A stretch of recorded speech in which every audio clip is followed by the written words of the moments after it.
Jeg hedder Connie, og jeg er 39 år. Jeg har 2 børn. Jeg har Katja på 12 og Michelle på 6. De er begge 2 i familiepleje gennem familieprojektet, som jeg har kendt i 12,5 år.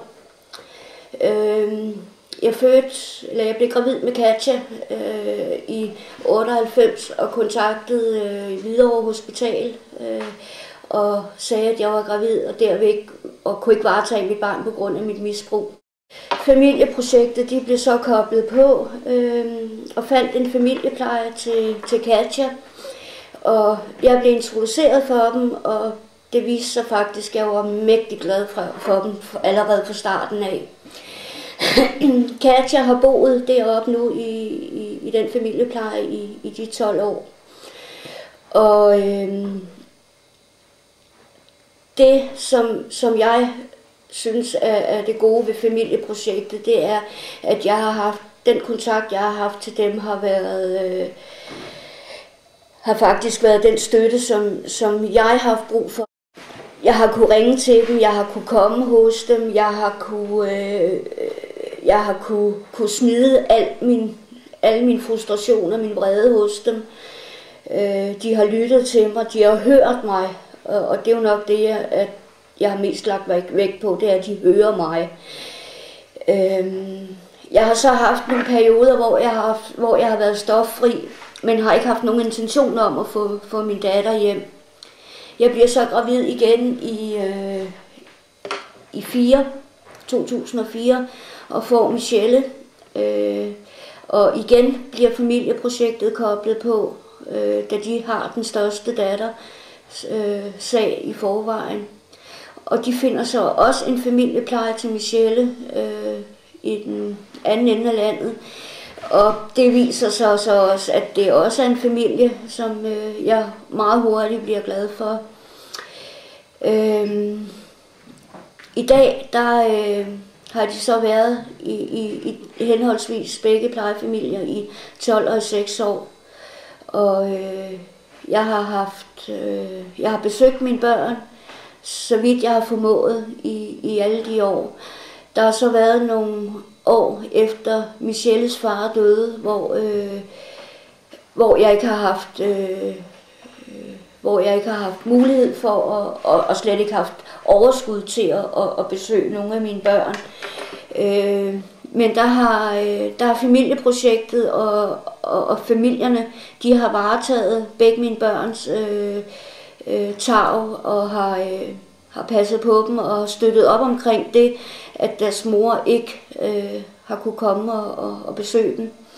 Det har så været sådan, at i og med, at familieprojektet har været en del af mit liv, der har jeg haft det sådan, at jeg har haft det motto, at det er bedre at være 100% mor på deltid end 20% mor på heltid. Jeg har følt, at det har været okay, at jeg har det liv, jeg har haft ved siden af.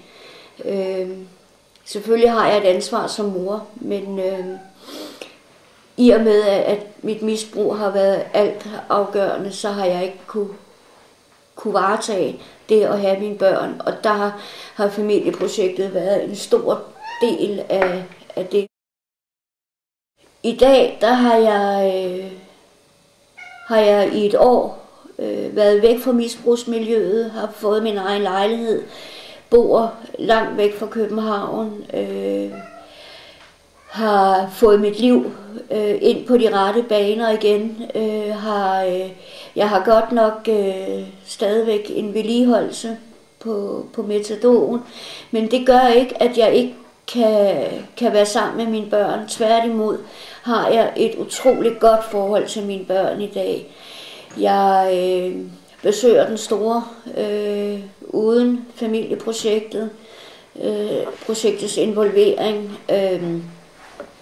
De er slet ikke, desværre er de ikke med i hendes sagsbehandling i dag. De er kun koblet på den mindste. Men hende har jeg til gengæld hjemme hos mig hver 14. dag sammen med plejemoren, hvor vi hygger os, og vi leger, og vi griner, og ja, vi har det så godt sammen i dag. Jeg har til tider følt, at jeg ikke var værdig nok til at være mor til de her børn. Men det har familieprojektet gjort meget ud af at forklare, at det ikke er sådan, det hænger sammen.